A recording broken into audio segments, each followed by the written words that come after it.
Dulu dong outlook IHSG sekarang ini dari view Om Ben tuh gimana sih? Ya, IHSG kalau kita lihat memang so far so good ya, so far so good. IHSG-nya seperti yang pernah saya sampaikan juga, IHSG tetap masih uptrend ya, dan sekarang nangkring di 7.000 ya, seperti itu. Jadi nggak ada yang perlu dikhawatirkan soal IHSG, dan view ini sama seperti yang awal ketika inflow asingnya itu masif ya masuk ke dalam IHSG, terus inflow ya kita nggak perlu khawatir ya, Iya. terlepas ada perang dan lain sebagainya. Ketika terjadi koreksi itu adalah time to buy, seperti itu. Tentu saja dengan piramid ya, dengan entry money management piramida seperti itu. Dan kita pilih saham-saham yang memang di inflow asing ya, Hmm. seperti yang kemarin saya pernah bilang ya, seperti BBNI, BBRI itu kita bisa koleksi ya. Dan sekarang BBNI juga sudah di harga 8.400 kalau nggak salah ya. Dari terakhir saya bilang dengan Sukor itu di harga 7.700 ya. Jadi ya saya rasa so far so good aja. Ya memang seperti ini indeks kita, seperti itu. Oke, berarti sampai saat ini sebenarnya IHSG kita masih oke banget ya, karena info dari asing masih kencang juga, dan juga saham-saham yang oke berarti di big banks ya Om? Ya, tentu saja kalau kita ngomong soal IHSG, Hmm. ya kita nggak bisa lepaskan dari penggerak IHSG ya. Ya. Motornya jelas empat perbankan besar ya, BBCA, BBRI, BMRI, dan BBNI, Telkom, ASI ya. Itu motor penggerak IHSG, dan semuanya dalam posisi uptrend sekarang ya. Hmm. Seperti itu. Oke, karena kita udah bahas soal IHSG, sekarang kita mau bahas dong outlook dari IDX Tekno sendiri itu gimana ya Om? Kalau kita ngomong soal IDX Tekno, ya beberapa memang masih bagus ya, Hmm. seperti MTEK, akumnya juga oke, walaupun harganya belum kemana-mana Ya. ya, seperti itu. Kalau saya lihat yang memang IDX Tekno ya, yang paling oke ya, seperti MTEK, seperti itu, atau mungkin kita bisa ngomong SMA juga masih oke ya. Tapi tidak semua IDX Tekno dalam posisi yang sangat bagus ya, karena hanya beberapa saham saja, seperti itu. Oke, berarti sekarang kan kemarin ini yang lagi kayak cycle rotationnya itu dia komoditi ya, karena dari sejak perang itu tiba-tiba komoditinya naik semua kan, karena itu yang jadi demand-nya. Sekarang itu udah bisa dibilang udah rotasi belum sih Om? Kalau kita ngomong komoditas ya, komoditi, saya tidak yakin banget komoditas akan terotasi ya. Hmm. Tapi lebih ke arah mereka cooling down atau beristirahat ya, seperti itu. Jadi kalau buat teman-teman yang memang bermain swing panjang ya, sektor komoditas ini masih semuanya masih bagus ya, terutama batu bara. Itu masih sangat oke sekali, seperti Adaro, PTBA itu masih sangat oke sekali ya. Jadi kalau dibilang rotasi sektor ya tergantung time frame-nya ya. Karena kan kita ngerti seperti yang bulan lalu batu bara naiknya sangat kencang sekali ya, kemudian terkoreksi tajam. Itu sangat wajar sekali, kenaikan yang tajam disusul penurunan yang tajam seperti itu ya. Tapi sekarang juga sudah mulai mereda lagi ya. Setelah apa ya? Setelah euforianya berakhir, baru kita bisa melihat inilah tren sebenarnya ya kan. Sekarang kita lihat Adaro, PTBA juga masih dijagain ya, nggak turun, dan inflow-nya juga masih sangat oke sekali ya. Karena itu menurut saya sangat wajar sekali kalau ada teman-teman yang bilang, wah sudah terotasi nih, sudah komoditas sudah ditinggalkan. Nggak seperti itu, karena saya tidak melihat adanya outflow yang masif dari sektor-sektor coal ya, batu bara ya. Karena ya yang tadi saya bilang, kenaikannya terlalu tinggi ya, otomatis ya ada penurunan-penurunan, itu sangat wajar sekali menurut saya. Berarti sebenarnya sekarang penurunannya masih wajar juga ya. Mungkin kan banyak tuh yang kemarin ini sempat nyangkut juga karena kirain masih naik kenceng lagi, tapi koreksinya cuma lumayan dalam gitu ternyata ya. Ya, betul sekali. Masih menurut saya apa ya, teman-teman, retail itu euforianya sangat tinggi sekali ya ketika melihat sebuah saham yang di drive ke atas dengan sangat kencang. Mereka berpikir, kita sendiri berpikir bahwa wah ini bakal naik terus ya, bakal naik terus ya. Nah ini kan yang perlu diwaspadai, dan yang saya khawatirkan adalah ketika euforianya berakhir ya, kemudian terjadi aksi taking profit. Nah ini yang jadi masalah, kebanyakan nyangkut di atas pada akhirnya kan ya.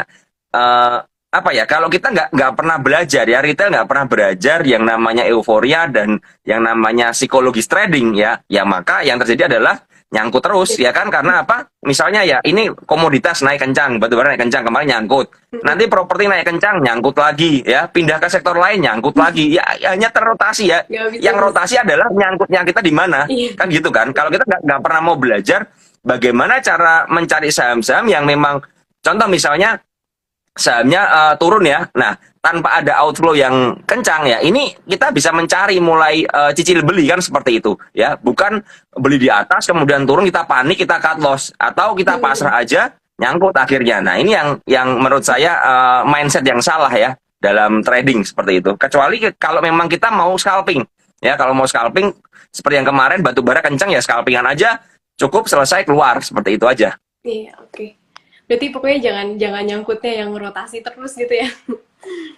Oke, mungkin sekarang kita masuk ke topik utama ini soal IPO Tech Stocks. Nah, sekarang kan udah mau IPO nih ya Goto ini dengan market cap yang bisa dibilang tuh cukup besar.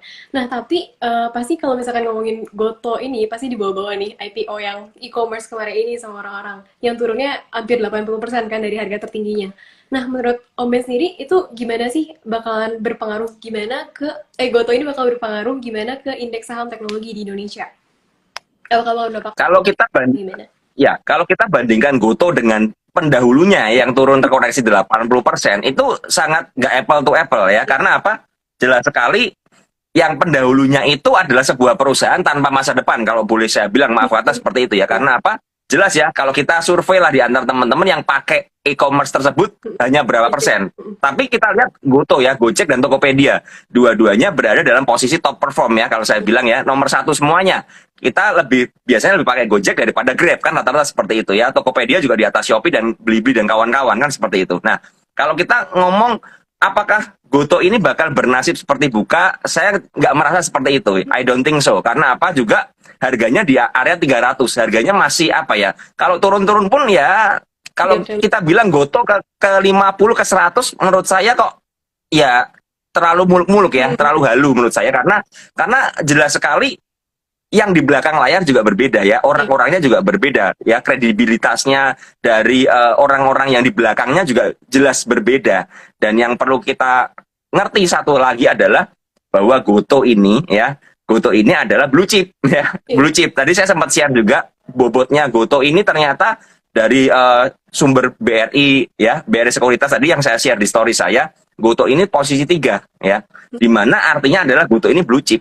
Ya, kalau kita ngomong soal saham blue chip, jangan nggak usah ngomong arah ya, karena Goto kalau sampai arah itu bisa marketnya bisa nyelip nomor 2 mungkin loh. Karena apa? Karena ya marketnya gede banget. Jadi kalau teman-teman berharap beli Goto dan berharap seperti ADMR, ya itu nggak masuk akal ya, nggak masuk akal. Karena Goto langsung listing itu langsung bisa bisa masuk ke MSCI ya, sudah sesuai dengan standarnya. Jadi menurut saya kalau teman-teman mau beli Goto ya, teman-teman ini beli saham blue chip. Ya, kalau ngomong saham blue chip ya, ini jelas sekali ya, kita nggak bisa mengharapkan kenaikan sehari 25%, 20% itu nggak mungkin sekali ya. Let's say aja seperti ini, dalam chart yang tadi saya share, Goto itu di atas BMRI dan Telkom. Ya kan kita nggak pernah melihat Telkom naik 10% lebih, BMRI 10% lebih itu hampir jarang sekali. Nah, kalau teman-teman membeli Goto dan berharap ya, Goto ini seperti ADMR, Open Ara ya, nanti teman-teman akan kecewa ya. Menurut saya seperti itu. Tapi kalau dibilang prospeknya bagaimana ya, karena ini saham blue chip ya, prospeknya cukup oke. Cuman kenaikannya ya bertahap seperti itu. Iya, oke. Berarti bisa dibilang Goto ini nggak akan terlalu volatil dan jadi kayak nggak bisa naik terlalu kencang, tapi kalau turun juga akan terlalu dalam gitu ya, jadi lebih aman.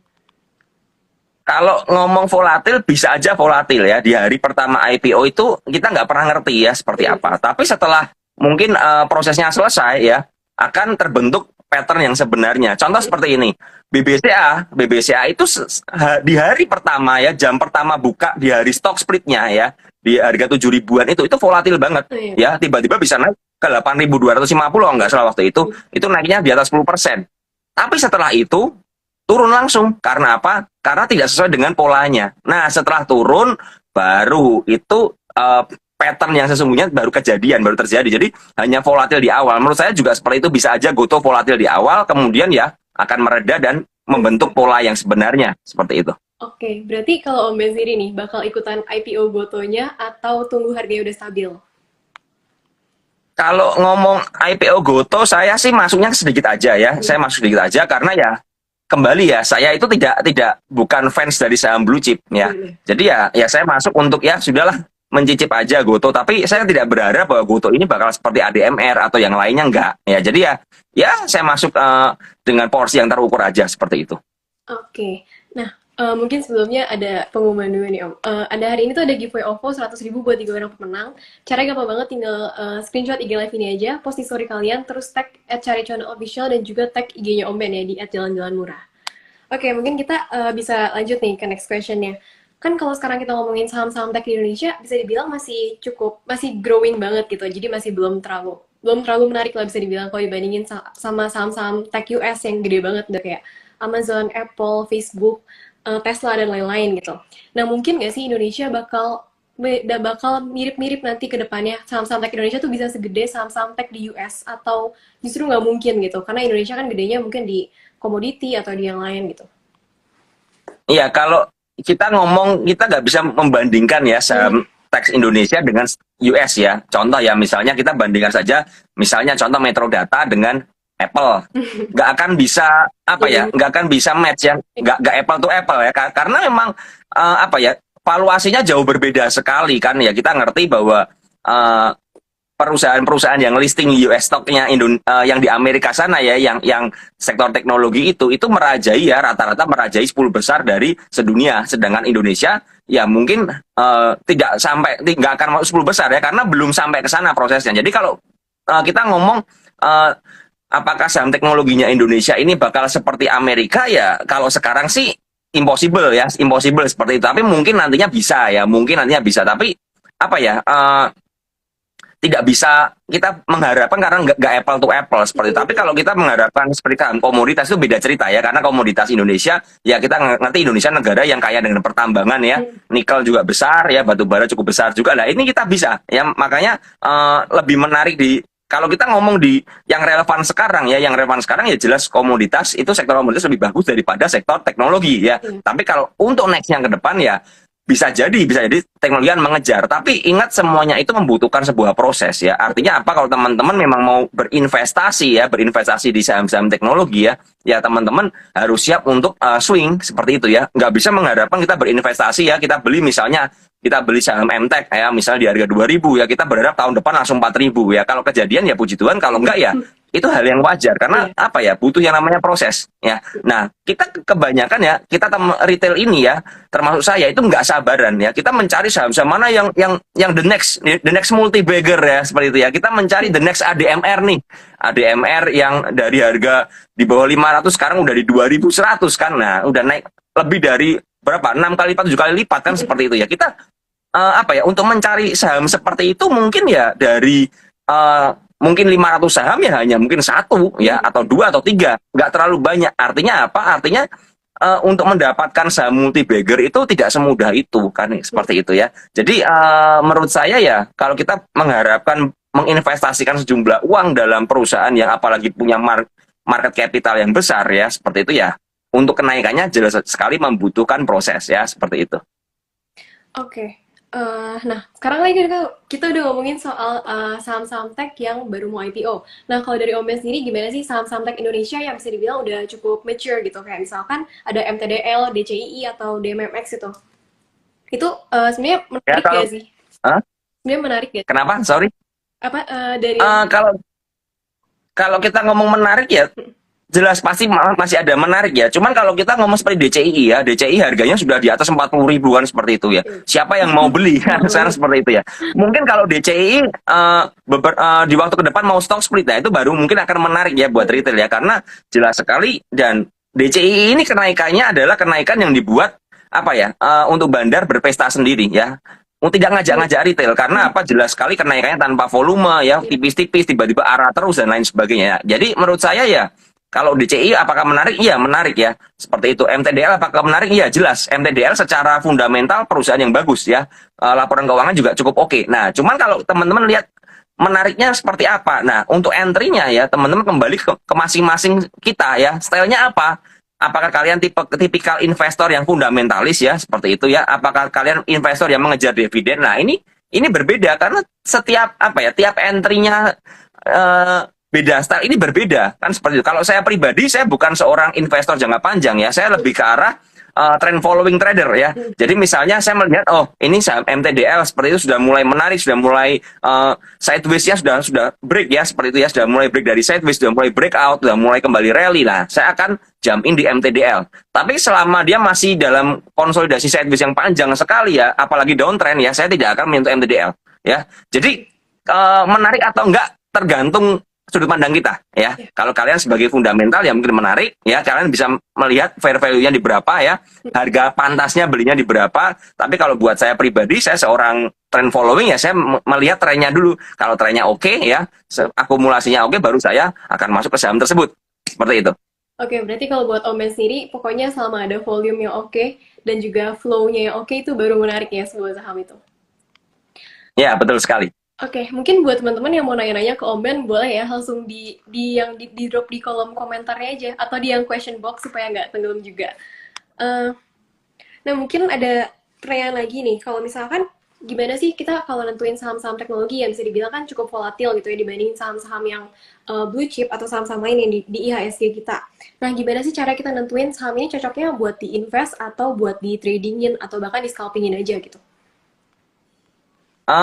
Tergantung apa ya. Kalau kita lihat ya, contoh seperti ini ya. Kita melihat kalau misalnya mau scalping ya, mau scalping tentu saja kita harus melihat volatilitas dari saham tersebut ya. Kalau memang misalnya ya, misal contoh ya, kita bisa scalping di saham-saham yang cukup liquid seperti Antam ya, seperti itu ya.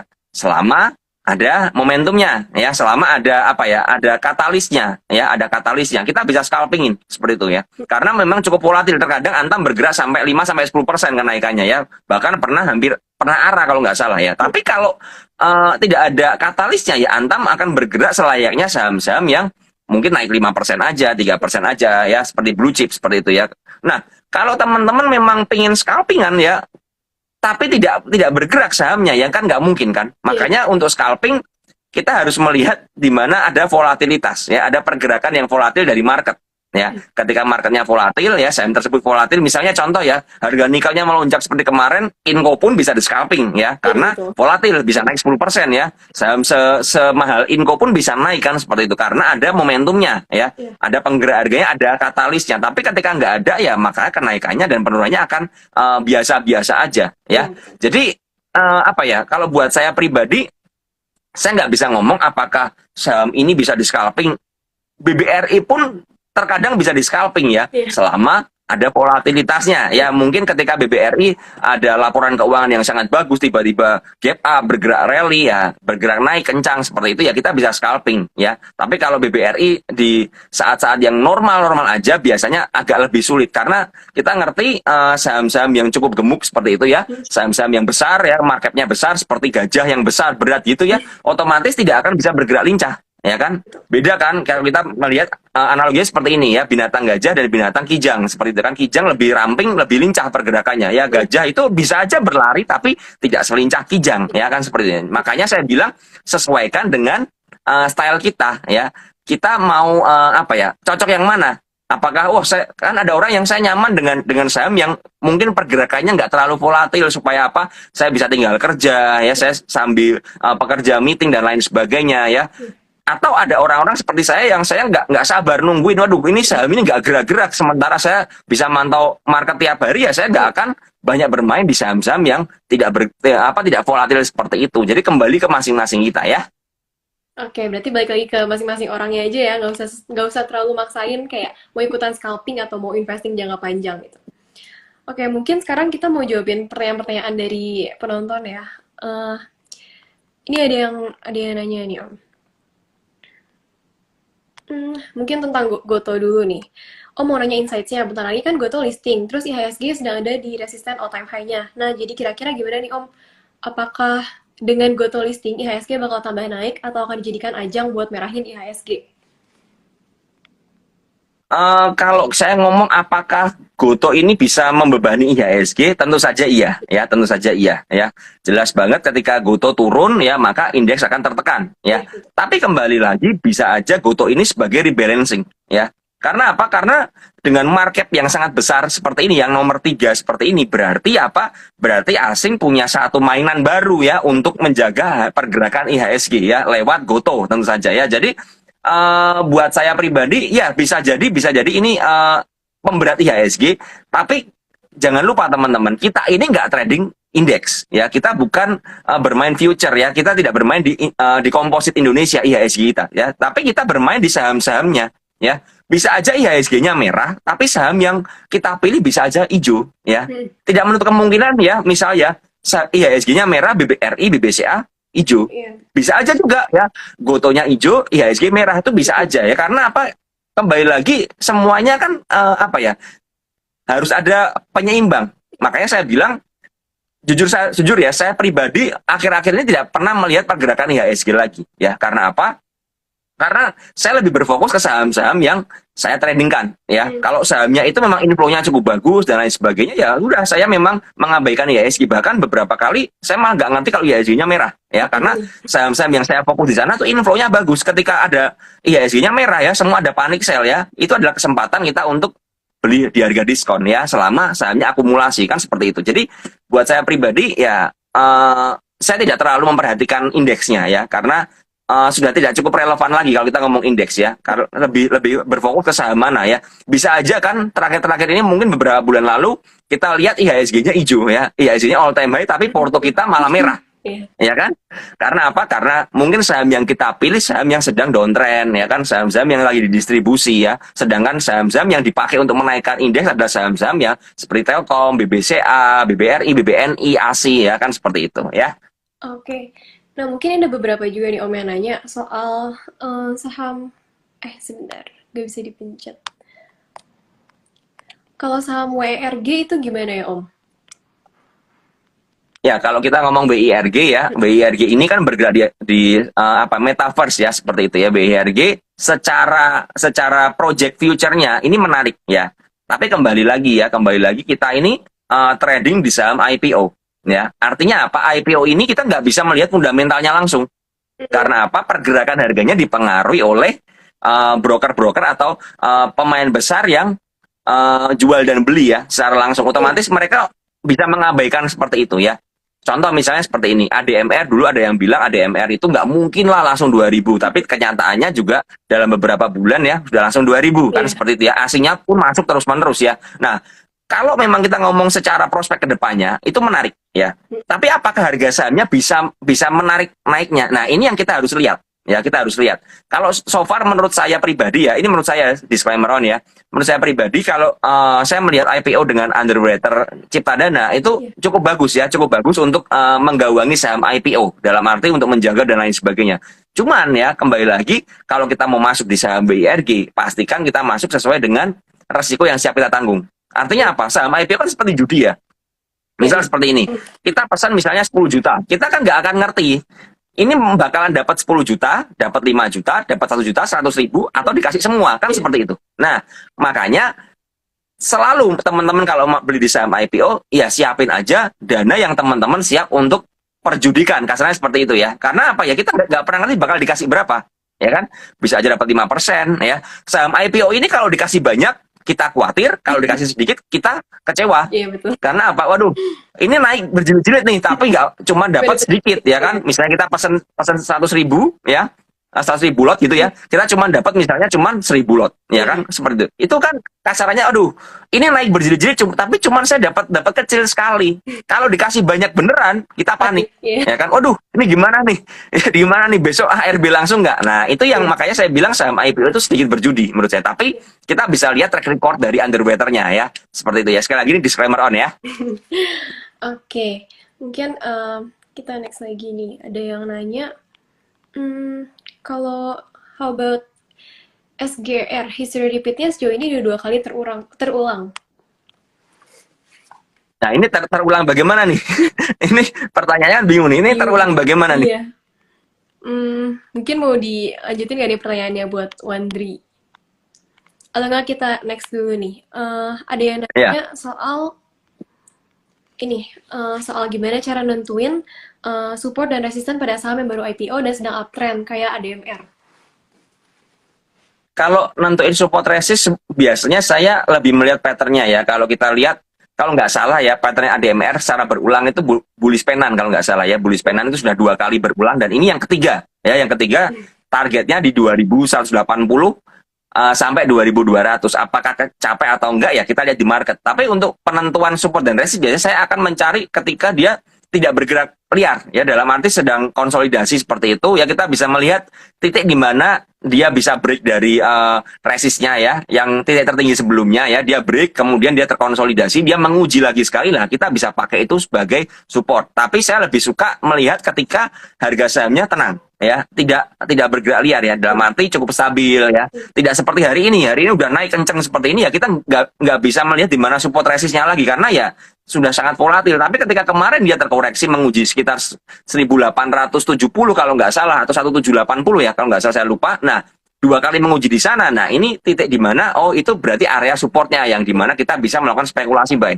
Ya, karena apa ya, saham all time high seperti ini dan masih IPO ya, jujur memang lebih susah ya daripada saham-saham yang sudah ada historikalnya ya, karena sekali lagi penentuan support dan resist itu berdasarkan apa historical ya, titik-titik di mana dia ada demand ya, ada supply, dan demand itu dipengaruhi oleh titik di mana dia menguji area bawah ya, dia mantul di area misalnya ya, misal mantul di 1900 tiga kali. Nah, kita bisa pakai oh itu area supportnya karena tiga kali mantul di sana. Nah, jadi penentuannya seperti itu kalau saya.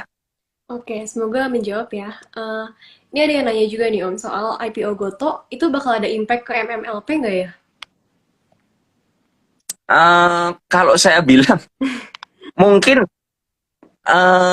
impact-nya ya sedikit ya, lebih ke arah begini, lebih ke arah cocok homologi menurut saya ya, karena ya Goto dengan yang ya MLPL atau MPPA itu jelas berbeda ya, jelas berbeda banget, walaupun ada Goto di dalamnya kan, tapi ya berbeda, kepentingannya berbeda kan di situ kan ya. Menurut saya tidak terlalu suka apa ya, contoh seperti ini, waktu Bukalapak listing ya, banyak yang bilang, waduh, Bukalapak nggak dapat kan, udah kejar MTEK-nya aja. Ya kan, seperti itu kan. Tapi kenyataannya malah MTEK-nya terkoreksi kan. Ya, buat saya, jangan sampai analisa cocok homologi seperti itu malah dipakai oleh big player untuk berjualan karena retailnya FOMO. Ya, jadi sekali lagi kalau teman-teman melihat, oh misalnya, let's say lah, Goto IPO ya, oh ada beberapa perusahaan yang ada Goto di dalamnya kan, seperti itu. Tapi belum tentu semuanya bergerak naik ya. Kalian harus melihat di mana penentuannya adalah analisa masing-masing saham tersebut ya, inflow-nya bagaimana, supportasi bagaimana, jangan hanya sekedar FOMO. Kalau sekedar FOMO ya yang terjadi kalian akan digebukin market. Kalau menurut saya seperti itu. Oke, berarti jangan main asal cocok-cocokin gitu ya, belajar dari yang kemarin ini buka sama MTech gitu. Iya, betul. Oke, ini mungkin ada lagi nih yang nanya, karena udah mau lebaran, sering ada yang menanya juga nih soal bahas saham JPFA dong, kan udah mau lebaran. Ya, JPFA secara teknikal menarik ya. Volumenya juga cukup bagus ya. Dia kemarin hari ini cukup rebound juga, kita bisa perhatikan ya. Tapi kembali lagi begini. Saya lebih suka menganalisa saham berdasarkan teknikal dan akumulasinya dibandingkan oh ini mau lebaran nih, saham apa yang menarik, ayam-ayaman, nanti apa saham sapi menarik, apa menarik. Itu menurut saya ya yang tadi saya bilang ya, bisa aja tuh cocok homologi, bisa bener bisa enggak kan seperti itu ya. Atau mungkin berpikir oh saham-saham misalnya retail seperti LPPF atau RALS menarik ya, ya secara logika itu menarik bener ya. Tapi kembali lagi, pergerakan harga saham itu nggak berdasarkan logika yang sesimpel itu. Artinya apa, misalnya ada sebuah saham yang sedang bergerak, contoh RALS ini hari ini juga naik kan. Nah, kita lihat ya, ketika memang lagi bergerak naik seperti ini, apakah kita FOMO dengan mau dekat lebaran? Ya tentu saja jangan ya. Kita harus melihat ketika market berakhir, broker summary-nya kita lihat dulu siapa yang beli, siapa yang jual, kemudian kita lihat di mana support dan resistnya, kemudian volumenya bagaimana. Nah, ini yang lebih penting daripada kita melihat oh mau dekat lebaran nih saham retail naik ya, nanti kita asal-asal beli semuanya ya. Karena menurut saya begini, ayam-ayaman pun ya, dari Cepin main JPFA, WMU tidak semuanya menarik. Ya kan, chartnya juga berbeda-beda karena ini bukan bukan sekedar korelasi yang sama, tapi tiap saham ini berdasarkan sopirnya. Saya bilang ya, kalau sopirnya memang lagi mengumpulkan barang di bawah, kemudian dia merasa cukup ya, dibawa naik ke atas, memanfaatkan momentum yang tadi saya bilang ya, seperti mau lebaran ya kan, atau seperti berita-berita yang lain. Nah, ini bisa dipakai untuk mereka malah berjualan. Nah, ya makanya saya bilang tadi kita harus menganalisa. Jangan sekadar aduh latah ini lebaran nih saya beli ini. Enggak gitu caranya. Kalau kalian begitu caranya ya, kalian akan terjebak yang namanya nyangkut biasanya nanti. Karena apa? Berharap. Ya, nggak menganalisa tapi pakai harapan aja ya, seperti itu. Oke, berarti jangan trading pakai harapan gitu ya. Ya, jangan trading pakai harapan, seperti itu.